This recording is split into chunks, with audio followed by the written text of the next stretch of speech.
Students, this will be the second lecture of the chapter thermodynamics, and today I will discuss with you about the thermodynamic properties and the processes and also about the heat and work. So let's start. So what are the thermodynamic properties are there? Okay, we can classify the thermodynamic properties. We can classify the thermodynamic properties.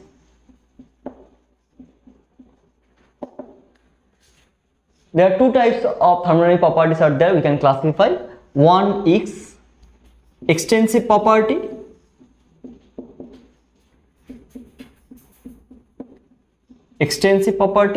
and another one is intensive property. Another one is intensive property. Okay, now what are the intensive property and what are the extensive property? Let's start with the intensive property.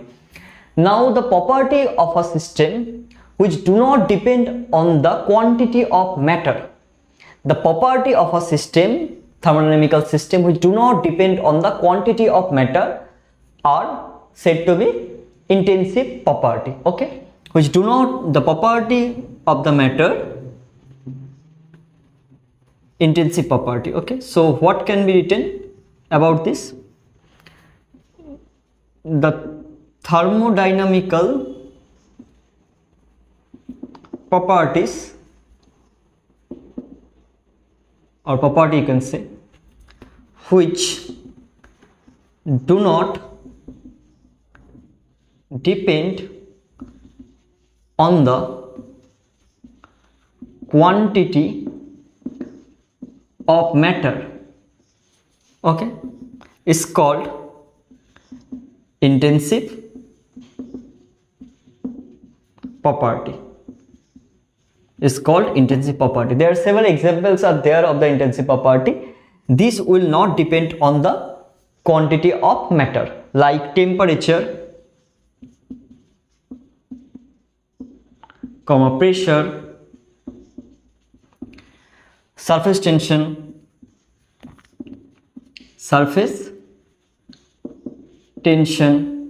viscosity,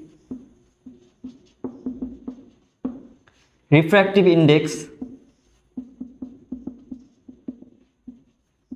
also density. Now you may ask, the density is a extensive property, but we will see that density will be an intensive property, though it depends on mass, actually mass by volume. I'll discuss with this. So density and molarity,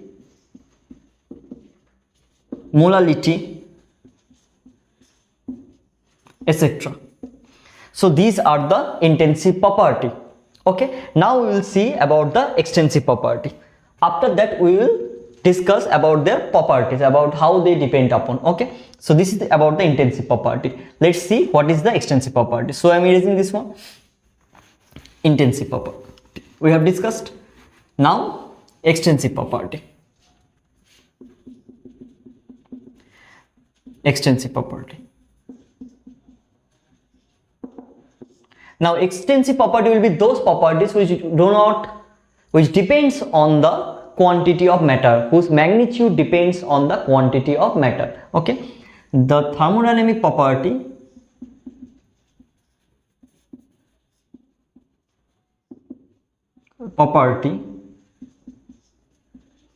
whose magnitude depends on the quantity of matter. Note down. Okay, is called extensive property. Extensive property. Examples: volume, mass, enthalpy or entropy, you can say, enthalpy, internal energy. Okay, these are the extensive property, etc. Now normally this extensive property is an additive property. The system which has two or more different properties, to sum up the total extensive property of the system.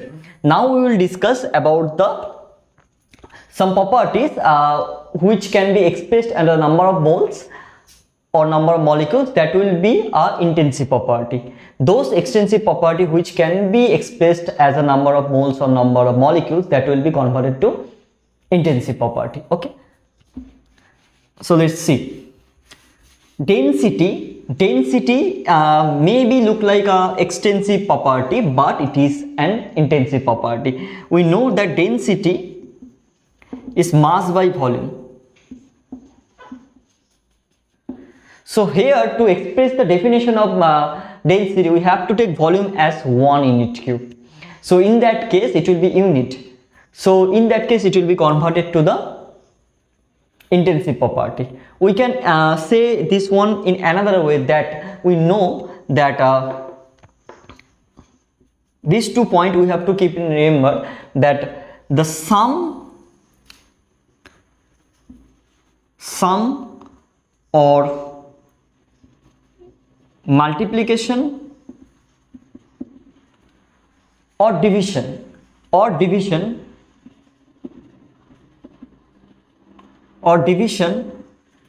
of two intensive property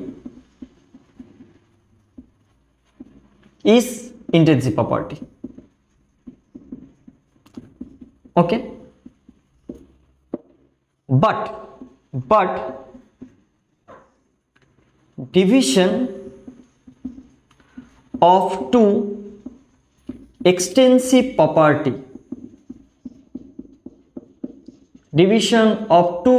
property is intensive property. This one we have to keep in our mind. Okay, that is x by y and del x by del y. If x and y are extensive, then this will be the intensive. Okay, so these are the thought about the extensive and intensive property. Now we will deal with the thermodynamic processes. Okay, thermodynamic processes. Now before that, I have to tell you about the state of a system. Now what do you mean by state of a system? The thermodynamical parameters for a particular system, when we consider a particular system, we have to consider those parameters, and those parameters actually say about the system. Those are called state of a system. Okay, like volume V, temperature T, pressure P, mass M, enthalpy. We will discuss later in another lecture about the enthalpy. H, it will be noted as H. It is also a thermodynamical parameter. Entropy S. Okay, then internal energy,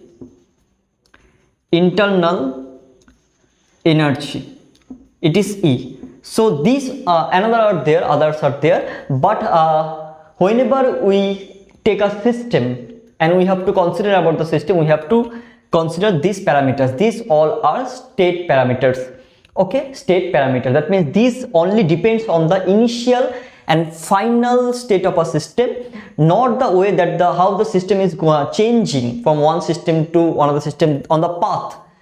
These all parameters do not depend on the path, the way the system goes from one system to another system. It is not depend on but it depends on initial and final state of a system.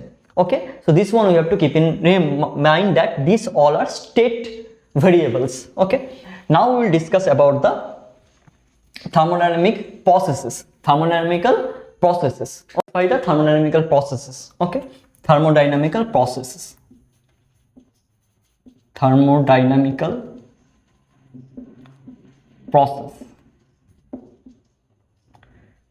We can classify the processes like first isothermal process. This will be very important because every now and then this topic will come. Okay, whenever we will go deep in this chapter. Isothermal process. Next is adiabatic process. Okay, adiabatic process, isothermal process, adiabatic process, isobaric process, isobaric process. Next is isochoric process. Okay, next is reversible process, reversible process. Another one is there, irreversible process. And the first one I'm writing here, that cyclic process, cyclic process. So these all we will discuss, and everything is important. Each one of these processes are important. So we will begin with this isothermal process. Now what is isothermal process? When actually process means a system will go from one state to another state by a certain method, that is the process. So what is the isothermal process? When a system, say it is a gaseous system, it is in a particular state, now it is changing from one state to another state. Say it has a volume, it has a pressure. Okay, now if P1 and volume V1, it changes its pressure P2 and volume V2, that means it's changing its state. Now if it does like that without changing the temperature of a system, that means without changing the temperature, it changing its state, that process will be called as isothermal process.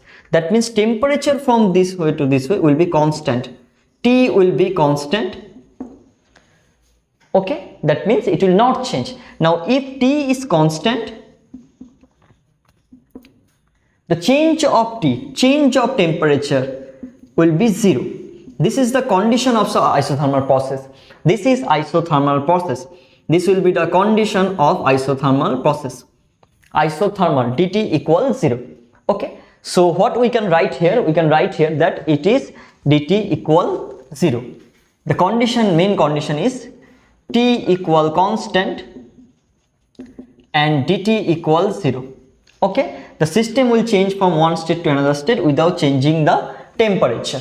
Okay, now let's see adiabatic process. In adiabatic process, system will change, but it will not change the requirement of the heat or release of the heat. That means heat of the system will not change. Now we can consider heat as a Q. Q is a constant.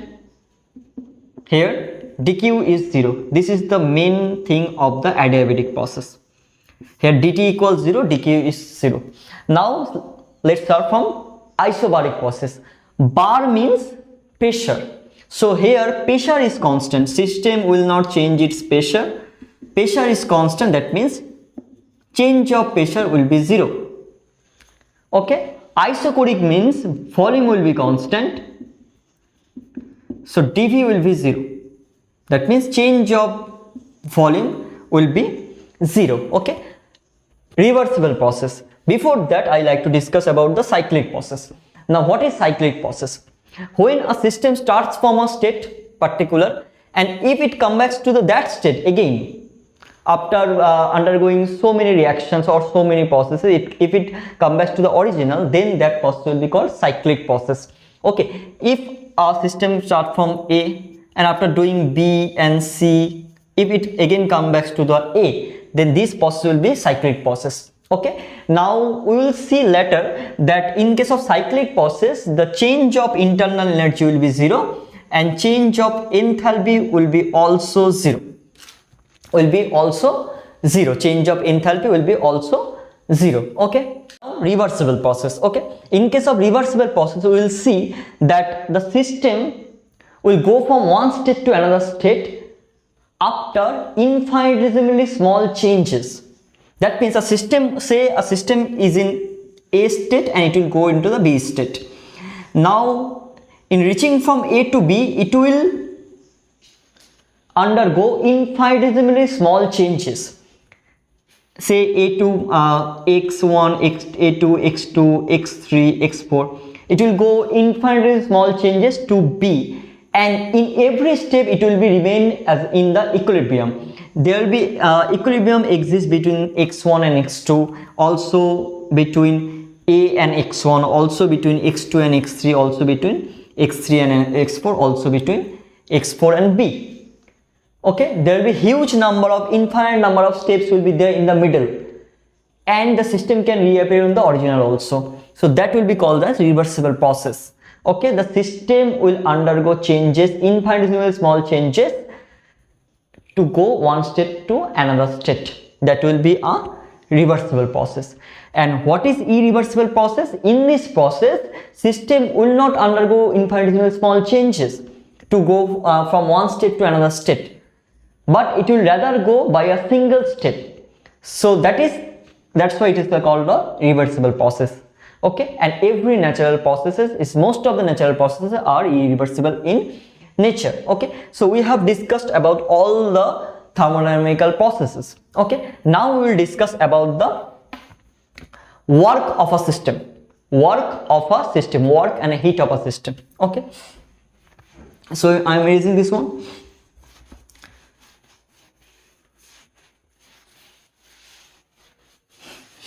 Okay, so what is work of a system? Work.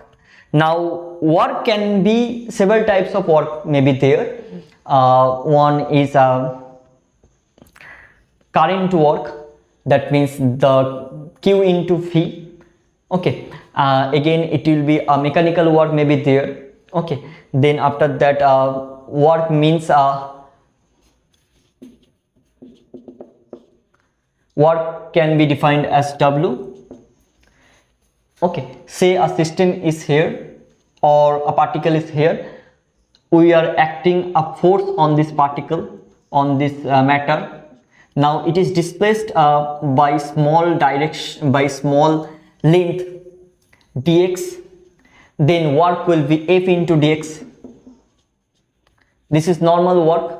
Okay, now we can again consider like the current work, that will be W equal Q into V, charge into potential. Okay, again this will be number 2. Then we have a mechanical work. We have a mechanical work that is nothing but mechanical work, and it can be also applicable for the gaseous system. Okay, P external into V2 minus V1. So it is the mechanical work. Okay, and every work has the intensity factor and the capacitor factor. Here the P external is the intensity factor, and V2 minus V1 is the capacity factor. And this will be again we can say P external into dV W. Now this we will see in the isothermal reversible process, work done of isothermal reversible process for an ideal gas, and this will be considered in the thermodynamics. Okay, there will be a negative sign will be there, minus P external into dV. So this is work. Okay, now we will see about the sign convention of the work. We will see about the sign convention of the work. Okay, so what is the sign convention of the work? Work and heat. Okay, first of all we will discuss about the work. Work done, this one we have to keep in mind. Work done on the system. Work done on the system is positive. Okay. Work done by the system is negative. And work is a path function, not is a state. It is not a state variable, which we have discussed already.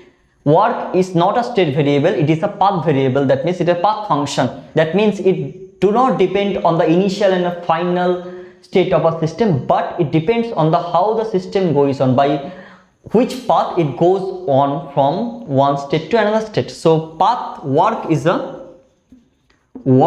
path function. Okay, this one we have to keep in mind. Work is a path function. Okay, now we will discuss about the heat. Now heat is a thermodynamical parameter which comes as the difference in the temperature. If two body has a difference in the temperature, then we can say about the heat. Okay, if a body gains too much heat, then its temperature will rise. Okay, and if a body release heat, then its temperature will be decrease. Okay, so that is the heat, and it is denoted by small q or capital Q. Okay, now heat applied on a system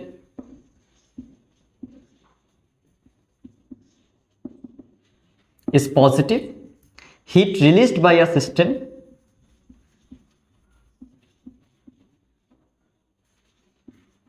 is negative. Okay, these two sign convention you have to keep in mind, because it will be helpful for our next lecture. Okay, and heat is also a path function. Heat is also path function. Now those who are applying for NEET and JEE, aspirants of NEET and JEE, they can see this video properly, because these questions can come as short. Which of the following is a path function, or which of the following is a state function? This question can be given. Okay, so today's video is up to this. Next day we will do the laws of the thermodynamics, like first law of thermodynamics, zeroth law of thermodynamics, about the parameters, internal energy, enthalpy, entropy. Next day we will discuss. So thank you.